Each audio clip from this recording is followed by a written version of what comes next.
They fled without packing.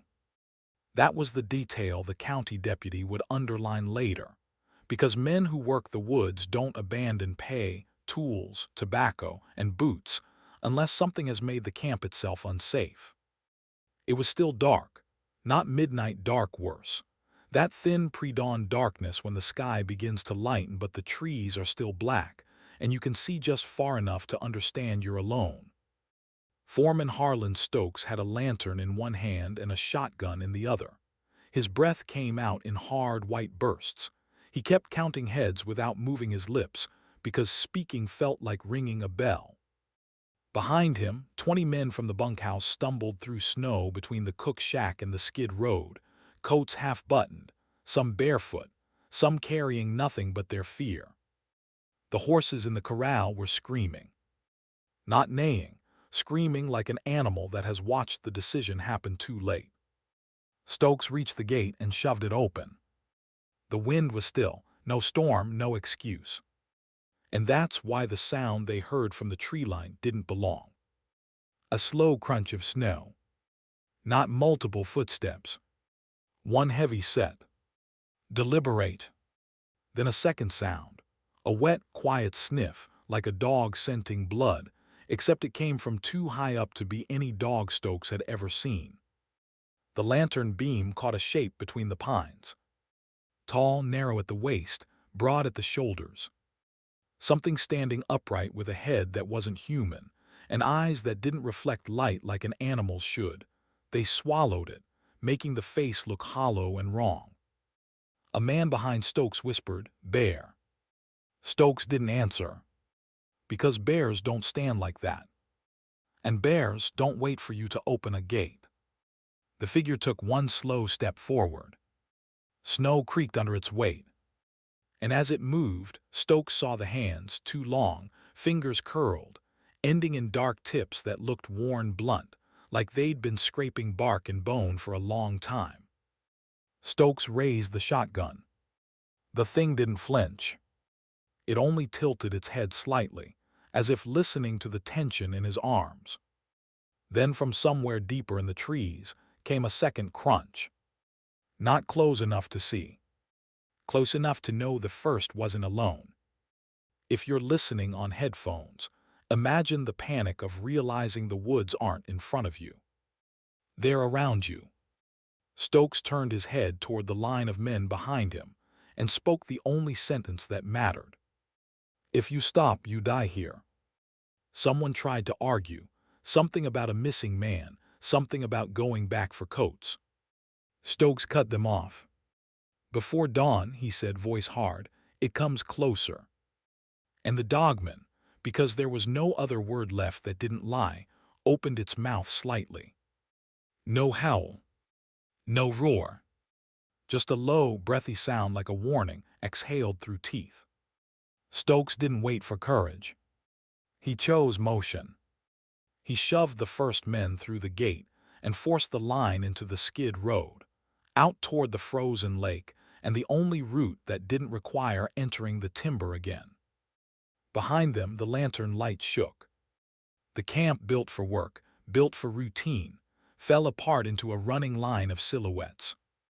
And as they ran, Stokes heard something he would never fully admit to anyone who hadn't been there.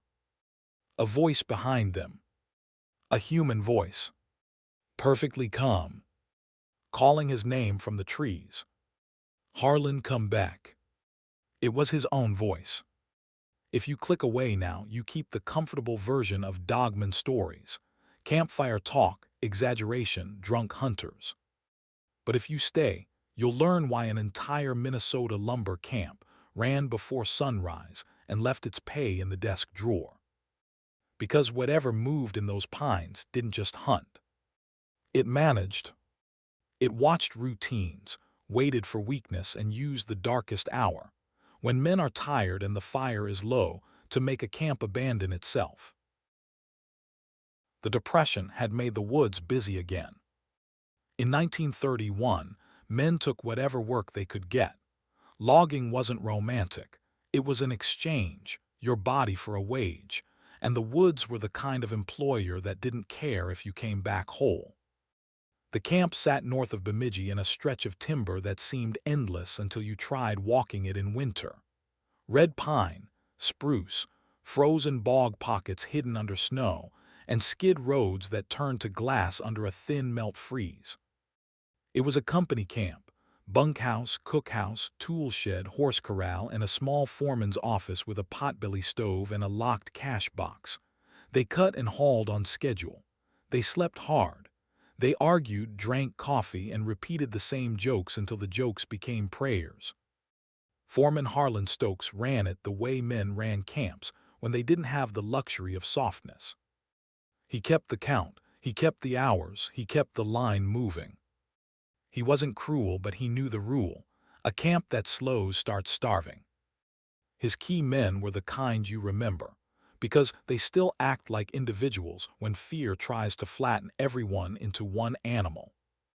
Harlan Stokes, foreman, practical, stubborn, never first to panic. Eddie Lyle, cook, older, watchful, hears trouble before it speaks.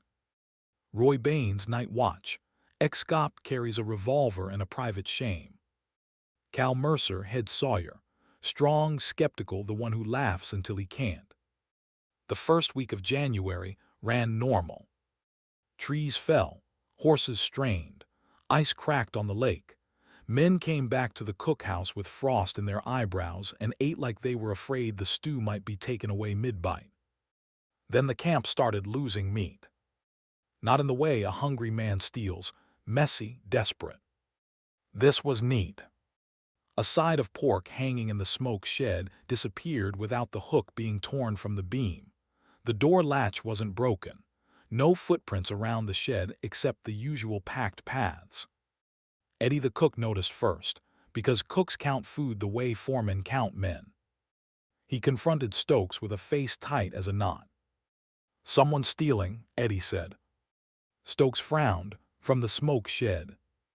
Eddie nodded, and not like a man: "No mess, no damn noise." Stokes wanted to say raccoons, weasels, anything small and ordinary. But Eddie's eyes held a different warning. "The dogs won't go near it," Eddie said. They didn't have camp dogs. Company didn't pay for useless mouths. But they had 2 hounds belonging to Roy Baines, kept mostly as watch animals. Those hounds had started sleeping under the bunkhouse steps instead of patrolling the yard. They refused the smoke shed doorway the way mules refuse a mine: planted feet, lowered heads, a soft whine like shame. Stokes walked to the smoke shed at dusk and inspected the latch himself. The latch was fine. The door wasn't pried. But there was something on the wood, faint in lantern light, a greasy smear at shoulder height, as if a wet coat had brushed past. Stokes touched it with his glove and sniffed. Not smoke, not meat. A sharp animal stink, wet fur and something sour beneath. He wiped his glove on his trouser leg and told himself it was a bear that wandered close. But bears were asleep this deep into January. And even if one was, it wouldn't steal neatly. It would tear. It would leave chaos. Chaos is what humans expect from predators. This wasn't chaos. This was work. 2 days later, the first man vanished. Not an outsider, not a traveler. One of their own hands. A young cutter named Finch, not related to any deputy, just a kid with fast hands and a loud mouth, was sent with Cal Mercer to mark a stand beyond the far skid road. They left after breakfast. They were due back by noon. Mercer returned alone. He came into the yard walking fast, face pale, eyes refusing to look anyone in the nose. Stokes met him by the tool shed. "Where's Finch?" Stokes asked. Mercer swallowed hard. "He stepped off the road," Mercer said. Stokes frowned. "For what?" Mercer's jaw worked, as if chewing something he didn't want to swallow. "To take a leak," he said. "Just 2 minutes," he said. 2 minutes. Stokes felt irritation rise. Men disappearing because they stepped off the road is the kind of stupidity that gets a foreman killed in paperwork. "You went after him," Stokes said. Mercer nodded once. "I did." "And?" Stokes demanded. Mercer looked past Stokes, out toward the tree line. "I heard him," Mercer said softly. "I heard him breathe hard, like he was laughing." Stokes frowned. "So you found him?" Mercer shook his head slowly. "No," he said. "I heard him, and then I heard something else behind him." Stokes waited. Mercer's voice dropped further. "A sniff," he whispered, "like a dog right in his ear." Stokes' stomach tightened. Mercer continued, eyes wet with disbelief. "And then nothing, like someone closed a door in the woods." They searched. Of course they searched. Men grabbed lanterns and axes and walked out along the skid. Rode like a line of ants, because going alone suddenly felt like volunteering. They found Finch's hat first, hanging on a branch too high for a man to lose by accident. Then they found his boot prints. They let off, the skid rode into the trees. And after 10 yards they stopped. Not because the prints turned back. Because the snow there was disturbed in a wide oval, pressed down hard, and the prints ended as if Finch had been lifted straight up. No drag marks. No blood. Just a shallow depression and a few broken twigs. One man whispered, "Bear." Stokes didn't answer. Bears don't lift a man without leaving chaos. And bears don't do it in silence. Roy Baines, the night watch, crouched and inspected the broken twigs. He pointed to one. A long scrape along the bark, angled upward. "Claws," he said. Stokes stared at the scrape. It wasn't multiple small gouges like a normal animal. It was one long dragged line, deep, as if made by a single heavy point. Baines swallowed and added, "High." Stokes looked up. He imagined a claw reaching that far. He didn't like what his mind produced. They returned to camp empty-handed, bringing only Finch's hat and the silence that comes after men realize the woods can remove one of them without permission. That night Eddie served stew, and the men ate without appetite. You could hear spoons against tin bowls like a metronome counting down. No one joked. No one told stories. Because stories invite the thing they describe. And somewhere outside the bunkhouse, the tree line held still. The second disappearance happened closer. Not out on a cut line. In the yard itself.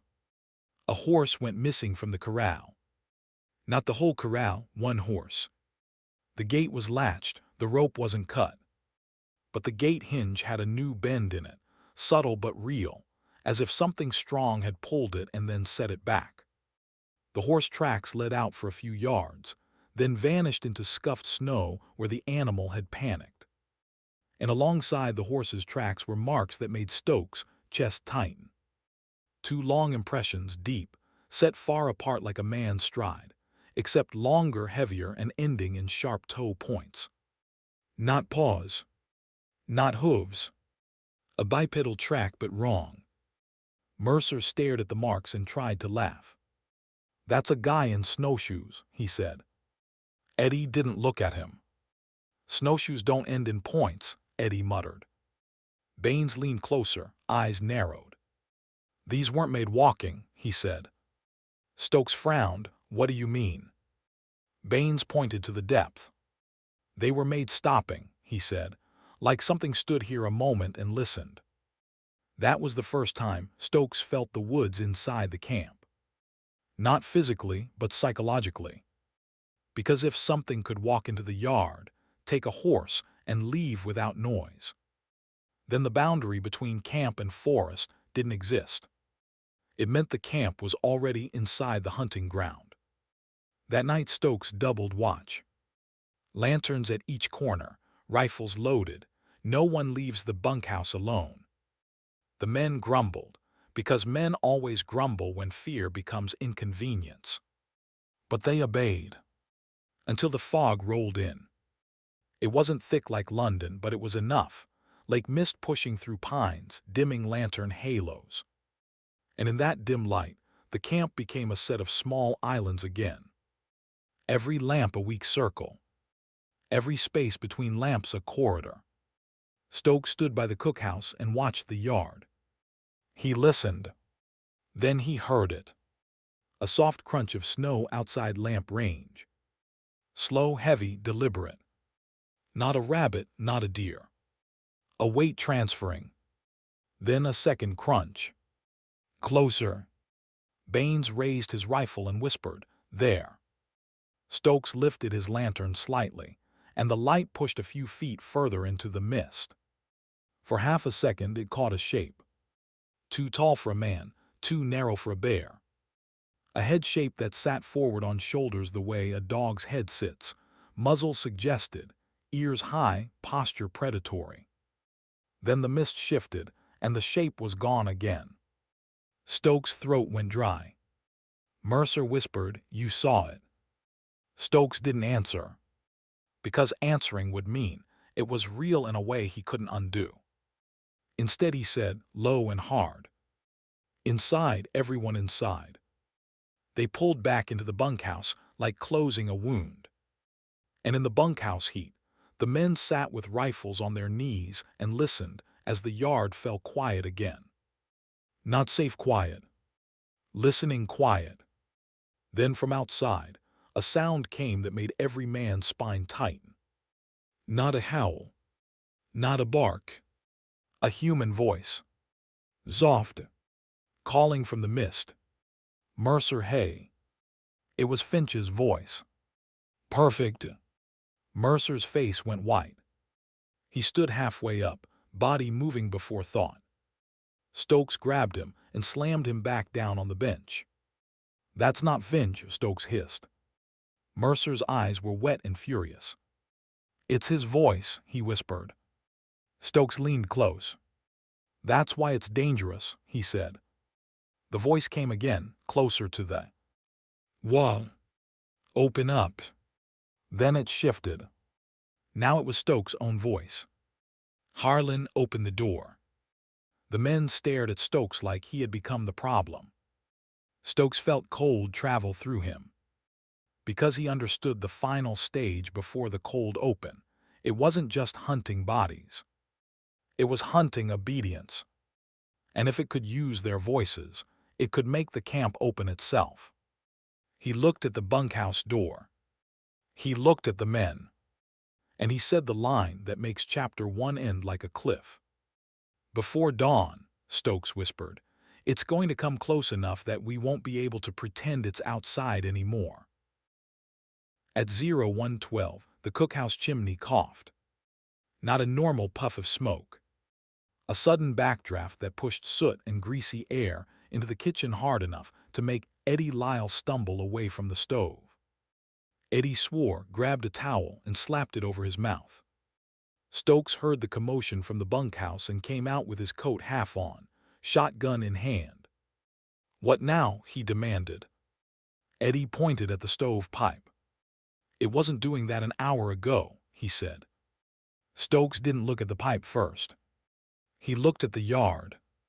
Because problems in camps don't begin in stoves. They begin in what the stove hides: noise, warmth, routine. The lantern at the yard corner burned low. The mist was thicker than it had been at supper, turning the fence line into a vague gray boundary. And beyond that boundary in the timber, something shifted, so subtle it could have been imagination, except Stokes felt the horses tense in the corral without seeing them. He walked to the smoke shed. The door was shut. The latch was still looped. He unhooked it and opened the door. The smell hit him immediately. Not smoke. Not ham. Just emptiness, cold and sharp. The hooks were bare. A whole side of pork gone again. And the door had not been forced. No splintering, no broken hinge. Only a faint smear on the inside plank at shoulder height, slick, greasy, like wet fur had brushed past. Eddie stood behind Stokes, eyes wide. "I told you," Eddie whispered, "not a man." Stokes didn't answer. He stepped inside and inspected the floor. No footprints. not even the usual scuffs of boot and mud. Only one thing, a long drag mark across the packed dirt, shallow, smooth, as if a heavy sack had been pulled out without lifting. A sack of meat. Or a man. Stokes backed out and shut the shed. He didn't relatch it. It didn't matter anymore. Locks were for creatures that needed doors. Whatever was doing this understood doors. That was the problem. Eddie's voice shook. So what now? Stokes stared at the fog and said flatly, "Now we stop pretending the yard is ours." Roy Baines came running from the watch corner, revolver in hand. He was breathing hard, eyes wide. "It's on the lamps," he said. Stokes frowned. "On the lamps." Baines grabbed the nearest lantern post and held it steady while he spoke. "Something touched the glass," he said. "It smeared it, the flame choked." Stokes looked. The lantern glass was fogged and dirty like every lantern in winter. But on one side, just above hand height, there was a fresh, dark smear, thicker than soot. Baines scraped it with his fingernail and sniffed. His face tightened. "Tallow," he said, "or fat, like it knows if it dims the light, we can't see past 10 feet. Eddie whispered, "Like it's making corridors." Stokes felt cold crawl up his spine. Because Eddie was right. The yard wasn't being approached. It was being restructured. Lamp halos weakened, darkness deepened, the space between lights widened. Fog did the rest. The camp was becoming a maze of blind pockets. Stokes turned to the men gathering outside the bunkhouse door, drawn by the commotion. "Everyone inside," he ordered. "No one walks the yard alone, no one, and if you hear a voice in the trees."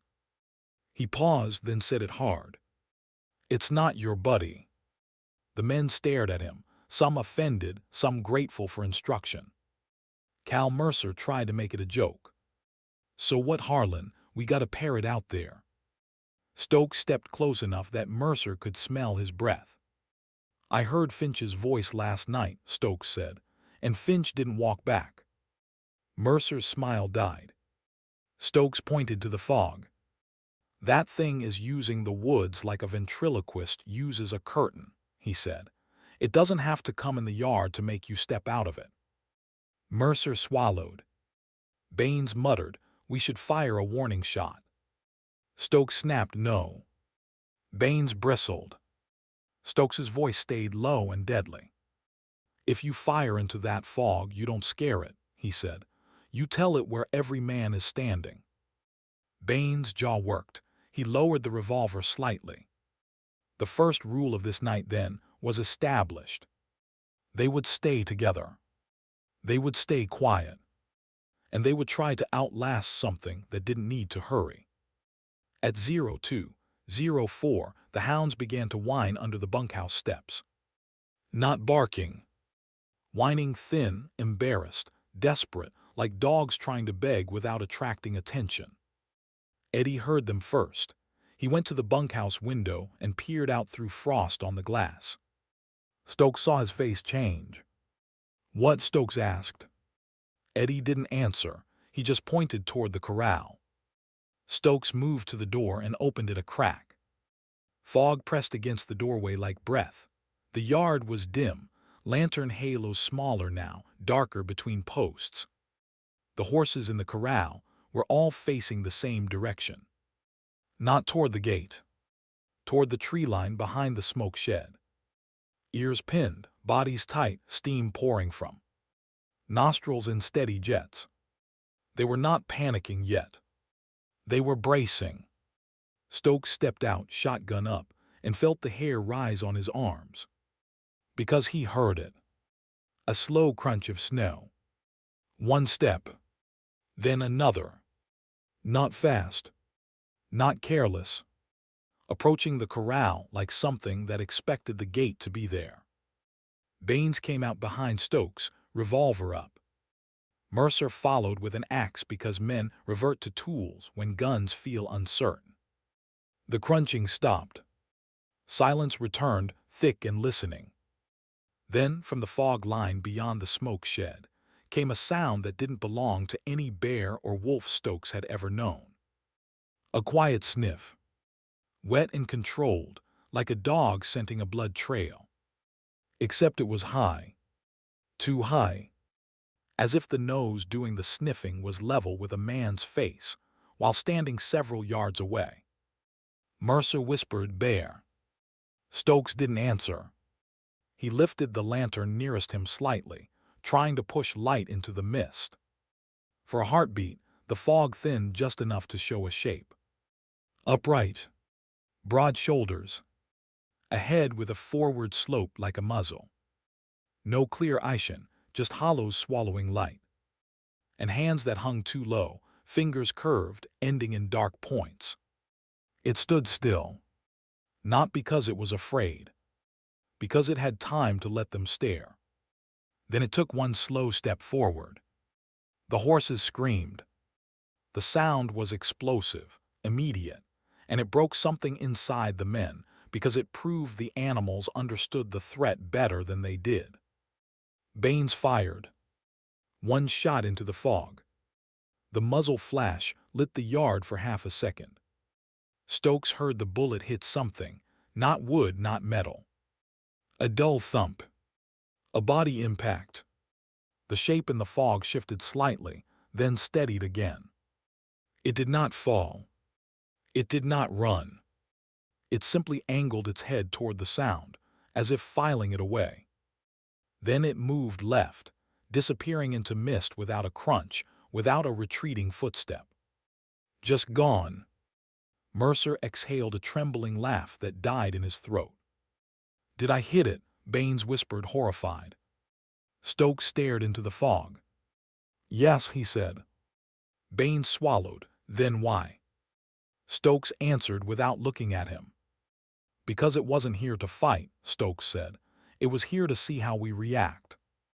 That's when Stokes understood what the yard had become. A test room. And every response they made, shot, shout, horse scream, was data. They should have gone inside then. They should have locked the door and waited for daylight, and told themselves daylight would fix the rules.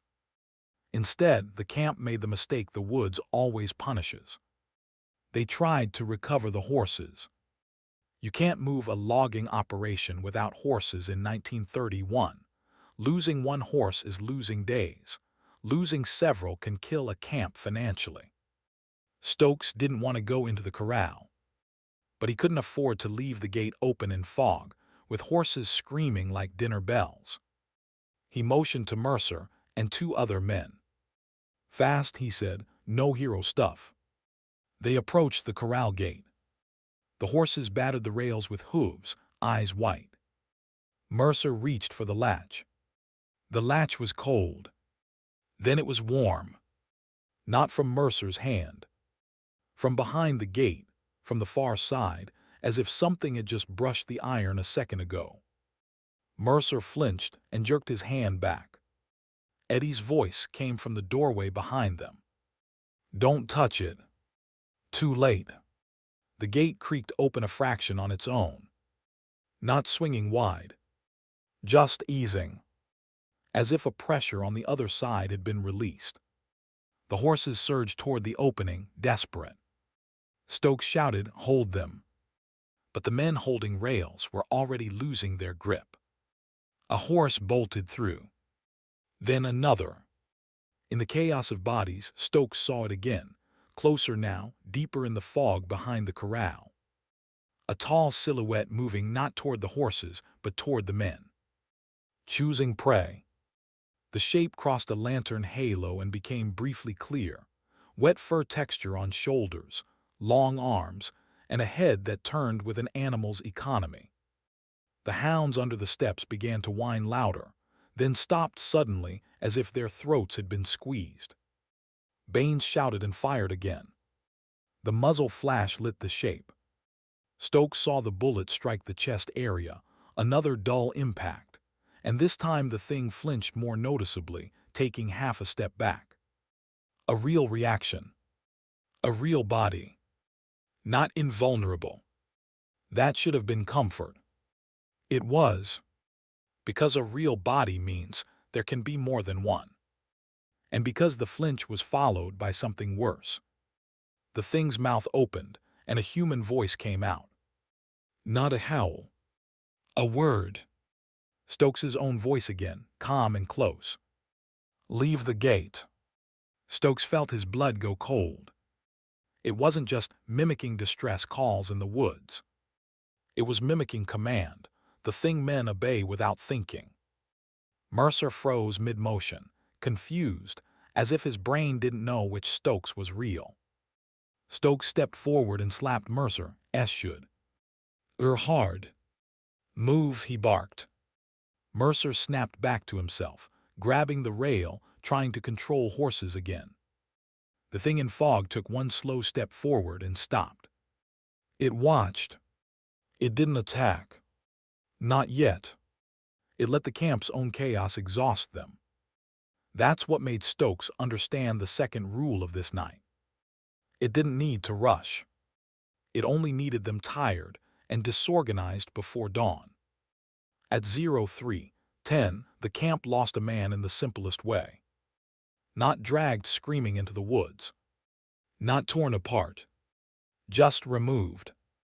A sawyer named Callahan left the bunkhouse to vomit from nerves and cold coffee. He was gone for less than a minute. Eddie heard the door open and shut, heard the boots on the step. Then nothing.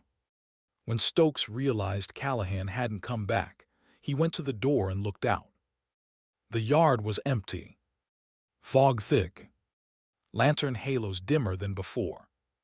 Stokes stepped outside and walked 3 paces. He found Callahan's vomit on the snow beside the step. And beside it, a long drag smear, smooth, shallow, leading away from the bunkhouse and into fog. No footprints around it. No scuff prints. Just a dragged line like a sled runner. Baines whispered behind him. He was taken without a fight. Stokes stared at the drag line. The smear looked deliberate. A controlled retrieval, like dragging a sack. Eddie stepped out shaking. Don't follow that, Eddie whispered. Stokes didn't answer. He didn't need to. Every man in the doorway understood. If you follow it, you step into the corridor the predator chose. Mercer tried to speak and couldn't. His mouth worked, his throat swallowed, his eyes were wet. Stokes turned on the men, voice hard. No one goes out alone, he said. If you've got to puke, you puke in a bucket. A few men laughed weakly, hysteria not humor. Stokes didn't care. He was building rules in real time, because rules were all he could offer. Then the thing made its move. Not by appearing. By taking light. The yard lantern by the smoke shed went dim, then dimmer, as if the flame were choking. The lantern glass looked smeared, wet. Then it went out. A second lantern, along the bunkhouse corner, flickered. Out. Darkness spread in a line across the yard, like someone was turning knobs. Eddie whispered, "It's making a path." Stokes felt his throat tighten. Yes. It was building a corridor of darkness from the tree line to the bunkhouse. If it could remove the lamps, it could bring the woods to the door. And if it could bring the woods to the door, the bunkhouse was not a fortress. It was a box. Baines raised his revolver again. Stokes hissed, "No more shots." Baines glared, "You want to wait." Stokes stared at the dark lane between extinguished lantern halos. "I want to leave," he said. And that sentence landed like a gunshot. Because leaving a logging camp in winter isn't just walking away. It's admitting defeat. It's abandoning wages in the desk. It's leaving tools and horses. It's turning your job into a legend. Mercer whispered, "We can't." Stokes looked at him. "We can," he said, "or we become the next drag line." He spoke louder, forcing the men to hear him. "Pack nothing," he ordered. "Only coats, only boots. We move in a line, we go to the lake." A man shouted, "What about Callahan?" Stokes didn't flinch. "He's gone," he said. "If we go looking, we give it more." The words were brutal. They had to be, because mercy in that moment was a trap the Dogman could use. Men began scrambling inside the bunkhouse, grabbing coats, hats, boots. Some men were barefoot and burned by shame as much as cold. Eddie stuffed a handful of matches into his pocket without thinking. Baines grabbed extra rounds, hands shaking. Mercer tried to find his pay envelope and stopped when Stokes shoved him. "Leave it," Stokes snapped. Mercer stared, offended. Stokes leaned close. "It didn't take the money," Stokes whispered. "It took the men. You think your pay means anything?" Mercer's eyes flicked to the dark yard. He dropped the envelope. That was the real surrender. Not leaving the camp. Leaving the idea that the camp mattered. At 04:05, they opened the bunkhouse door and stepped into fog as a single group. Not a stampede. A line.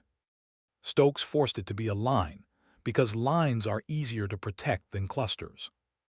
The men moved toward the corral gate and the skid rode beyond, boots crunching, breath loud. The remaining horses in the corral screamed again as they passed, and the sound felt like betrayal, like the camp itself was shouting their position. Stokes reached the gate and shoved it open. The cold open moment was beginning. The thing had been waiting for this. Because fleeing makes you predictable. Fleeing forces you down the safest route. And the safest route in winter logging country is always the same: the skid road to the frozen lake. Stokes turned to count heads again. 20 men. Not enough. He felt anger flash, anger at his own inability to keep a camp intact. Then the crunch sounded from the tree line. One step. Deliberate. Not running. Approaching as if it knew the gate was open.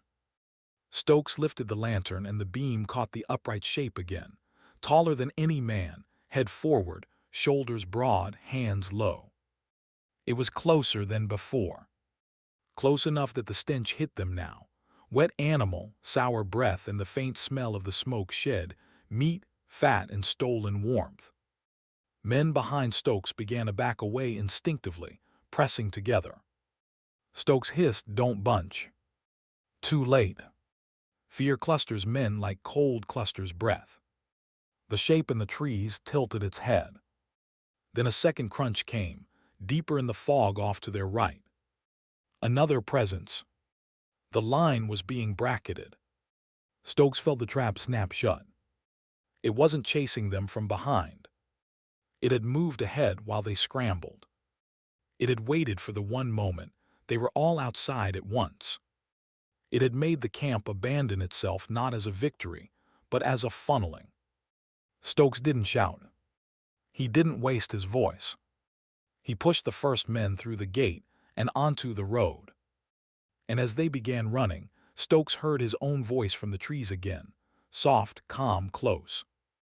"Harlan, come back."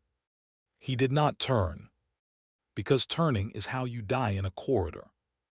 And the woods had just become a corridor with teeth. The skid road to the lake was a pale scar through the timber. In daylight it was ordinary: packed snow, ruts from sled runners, stumps like broken teeth. In pre-dawn fog it became something else. A funnel. The men ran in a line at first, then in clumps when the first few slipped. Breath tore out of them in loud bursts. Someone fell and cursed. Someone else laughed once, high, hysterical, then stopped laughing like he'd been slapped. Stokes kept his lantern low and forced his legs into rhythm. Don't stop, don't turn, don't bunch. Rules again. The only thing you can still own when the woods decide to take ownership of you. Behind them, the crunching didn't speed up. That was the worst part. If it had charged, if it had snapped branches, men could have turned it into a bear in their minds and run harder. Instead, the sound stayed measured, one heavy step, then another, like something walking because it knew the road ended in open ice. And on open ice, there's nowhere to hide. Stokes heard Baines behind him, breathing hard, muttering to himself. "Don't look back," Stokes said, without turning his head. Baines laughed breathless. "I ain't." Stokes didn't believe him. Men look back, they always do. Because the brain wants to see the threat so it can file it, name it, shrink it. Naming is comfort. Comfort gets you killed when the name is wrong. They hit the lake edge at 04:19. A wide frozen sheet, gray and flat, with a thin dusting of snow skittering across it. The far shore was a dark line of trees and a hint of a logging spur that connected to the county road. If they crossed the lake, they could reach a more traveled path. A chance of help. A chance of witnesses. The men didn't hesitate. They spilled onto the ice like water released from a pipe. Stokes counted heads again as he ran. 19. Then 18. A man had dropped back somewhere. Or fallen. Or been taken. Stokes didn't stop to search. Stopping would create a second pile of men. A second mouth. The ice underfoot was hard and smooth. It made their boots loud and the sound carried. Every footstep became a signal. Stokes understood the trap immediately.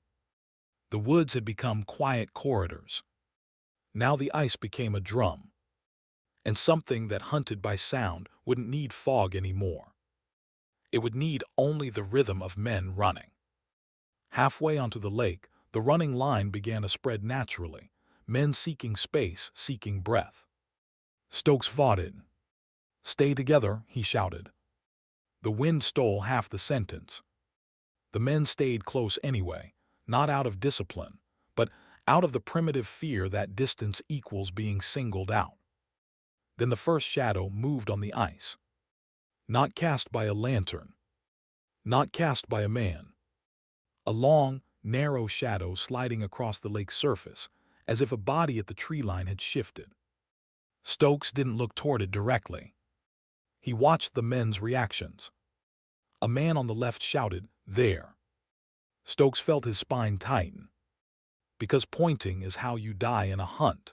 You turn everyone's attention in one direction and create an opening elsewhere. And that was when the second presence announced itself. A low, wet sniff from the right, out on the ice behind them. Not from the tree line. From the open. A sniff that didn't belong where it was coming from. The men stumbled, some turning their heads despite themselves. Baines swore and raised his revolver while running. Stokes slapped his arm down. "No shot," Stokes hissed. Baines' eyes were wide with rage. "It's on the ice." Stokes' voice stayed flat. "Then it wants us to know." Baines stared at him like he didn't understand. Stokes didn't have time to explain the logic. If something comes onto open ice, it's because it wants to control your path. It wants to press you toward thinner areas, toward cracks, toward a place where panic makes you slip. The lake itself could become the killing tool. Stokes saw a faint dark line ahead, an old pressure crack, frozen but uneven. He pointed. "Left," he shouted. "Stay left." The men veered, boots scraping, momentum hard to control. Behind them, something heavy stepped onto the ice. This time, the sound was unmistakable. A slow, deep creak of ice under weight. Not a man's weight. Not even a horse's. The ice complained in a long, low note. One of the men cried out, not from pain, but from the animal part of the brain-recognizing scale. Stokes forced his legs harder. He didn't look back. But in the corner of his vision, he saw it anyway. A tall silhouette on the ice near the tree line, upright, shoulders broad, head forward. And beside it, further right, another silhouette lower, moving differently. Two, or one moving in two positions too quickly. Either way, the message landed. They weren't outrunning a single predator. They were escaping a coordinated hunt. A man went down near the pressure crack. His boot slipped on a slick patch, and he fell hard on his side. The line surged around H. I am like water around a rock, men shouting, hands reaching. Stokes turned his head then, just enough to see. It was Cal Mercer. He was trying to get up, face twisted with effort, gloves scrabbling on ice. Stokes ran back 2 steps, grabbed Mercer's coat collar and hauled him upright. Mercer gasped, eyes wild. "Go," Mercer shouted, "just go." Stokes shoved him forward. "I'm not leaving you," he snarled. Mercer laughed once, pure disbelief. "You left Callahan," he said, and the accusation hit like a punch. Stokes didn't answer because answering would make it true in a way he couldn't carry. He just pushed Mercer harder and forced him to run. Behind them, the ice creaked again, closer. A low, steady weight approaching without hurry. Stokes felt panic claw at his throat. Not fear of death. Fear of slowing down enough to be selected. They reached the far side of the crack. The ice became rougher, snow drifted in patches, giving better traction. The line regained shape. The men ran in staggered silence now, too tired to speak, too afraid to waste breath. Then the voice came. Soft, carried over ice like it had nowhere to hide. "Mercer." Finch's voice again. "Perfect." Mercer jerked his head toward it. Stokes grabbed his arm and yanked him forward. "Don't," Stokes hissed. "If you answer it, you're dead." Mercer's mouth worked. "It's his voice," he whispered. Stokes leaned close.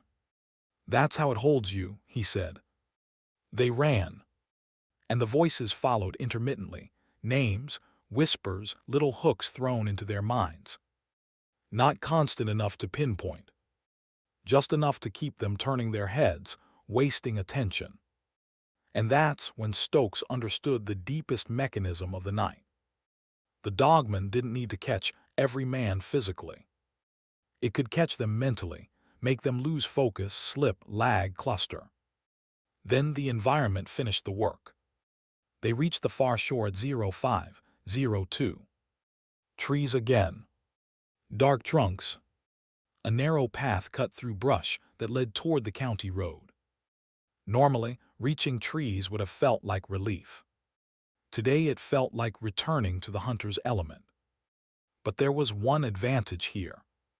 The path was more open than the skid road, and it led to human infrastructure, fences, a telegraph line further south, a farmhouse. Men moved faster when they can imagine a door. They pushed into the trees. Stokes counted heads again. 17. 2 missing now. Finch and Callahan. Or more. Men's faces were too fogged with fatigue to count properly. Baines stumbled beside Stokes, revolver still in his hand like a talisman. "You think it's a wolf?" Baines rasped. Stokes didn't answer.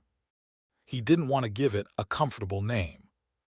Instead, he said the only thing that was true. "I think it wanted us on the ice," he replied.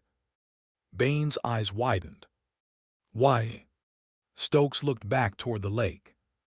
Fog had thinned slightly, dawn light was strengthening. Out on the ice near the tree line, a tall silhouette stood perfectly still, watching the far shore. It didn't chase into the open. It didn't need to. The distance itself was enough. The message was, "I can follow if I choose. I don't need to." Stokes turned away. "Because the ice makes noise," he said. "Because it makes you fall, because it makes you easy to count." They reached the county road as full daylight broke through low cloud. A dirt track packed hard, rutted with wagon marks. Human life. A world where missing men become a problem for someone else. And that's when the camp's flight finally became real as a story.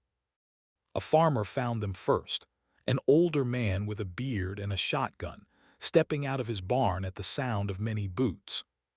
He stared at the line of loggers like they were ghosts. "Where'd you come from?" he demanded. Stokes tried to answer and found his throat dry. "North," he said. "Camp." The farmer's eyes narrowed. "I heard that camp was running," he said. Stokes swallowed. "We ran," he said. The farmer stared past them toward the tree line. "What from?" he asked. Stokes didn't say Dogman. He didn't say monster. He said the only thing that would keep the farmer from laughing and sending them back. "Something big," he said. "Something that can stand." The farmer's face tightened. He looked at their bare feet, their half-buttoned coats, their shaking hands. Then he nodded once slow. "Get in," he said. And that was the first time any of them had been under a roof again, since the camp became a mouth. The county deputy arrived by noon. Deputy Klein, middle-aged, hard-eyed, not impressed by stories. The Depression had taught county men that panic is often a lie used to hide theft. He listened to Stokes' account on the farmer's porch, while the loggers sat inside drinking coffee that tasted like salvation. Klein asked questions in a tone meant to cut through exaggeration. "How many men missing?" Stokes answered 2, then hesitated. "Maybe more, we didn't stop counting unt." "Ill the road?" Klein nodded without sympathy. "Why'd you leave your pay?" Stokes met his eyes. "Because we couldn't go back into the yard," he said. "Not at that hour." Klein frowned. "Why not?" Stokes leaned forward. "Because it was already there," he said. "In the fog on the lamps." Klein held his gaze. "Bears don't touch lamps," Klein said. Stokes nodded once. "No," he replied. Klein took a breath and made the decision the law always makes when confronted with missing men. "We go look," he said. Stokes' jaw tightened. "Not in fog." Klein's eyes narrowed. "It's daylight." Stokes didn't argue that daylight makes you safe.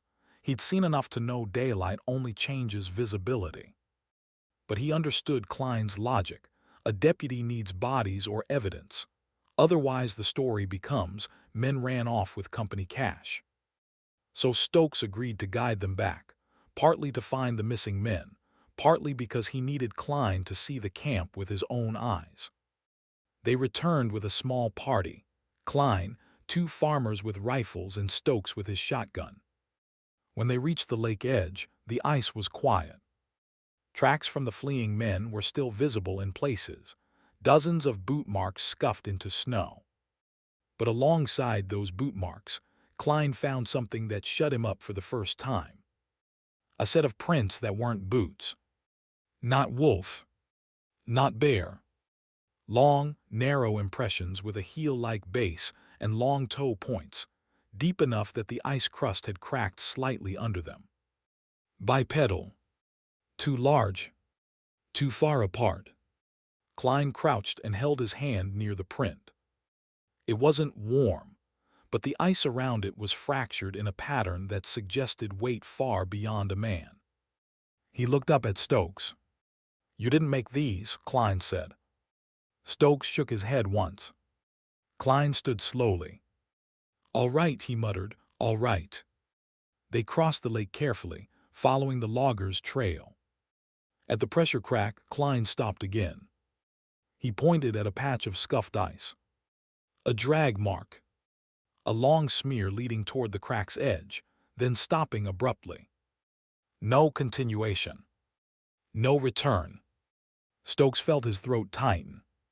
"That's where Mercer fell," he whispered. Klein's eyes hardened, and Stokes looked down at the drag smear. "He got up," Stokes said, "but he didn't finish.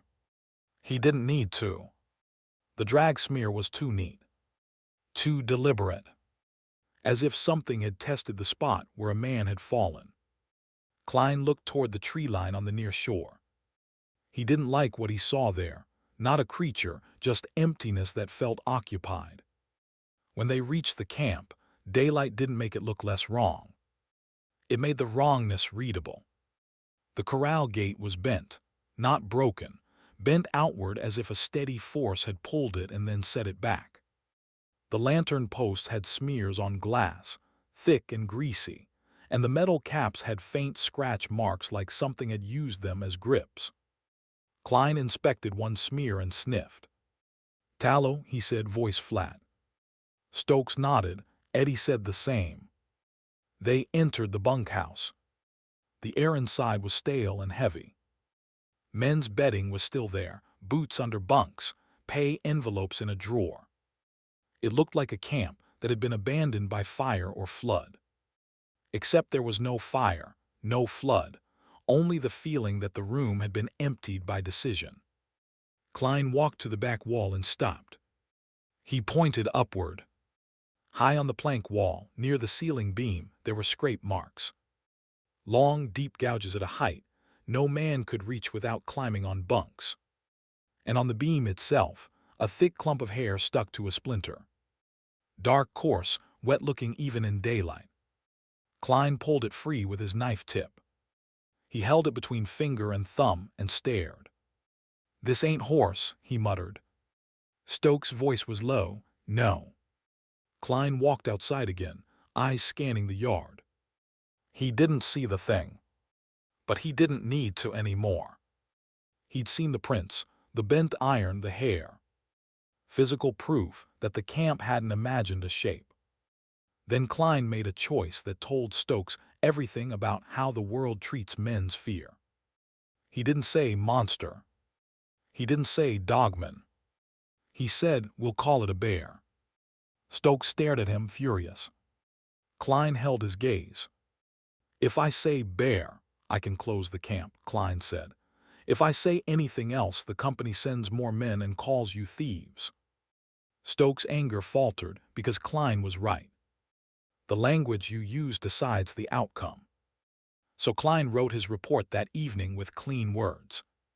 2 men missing, presumed taken by a predator. Camp abandoned due to unsafe conditions. Evidence of large animal activity. Recommend suspension of operations pending further assessment. No mention of voices in fog. No mention of upright silhouettes. No mention of lamps being smeared deliberately.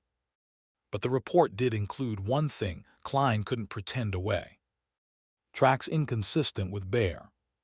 He underlined it once. Then he folded the report and sent it to the county office and the company agent. That was the compromise. Truth reduced to one line that would be ignored by anyone who needed to ignore it. The camp stayed empty. Not because the company respected fear. Because the men refused to return. They could be replaced, yes, but replacement requires volunteers, and volunteers require lies. Word traveled through Bemidji and the small towns that fed labor to timber camps. Not as a dramatic story. As a simple warning, don't take that job. The camp was eventually written off as closed due to losses. Stokes drifted south for other work and never logged that far north again.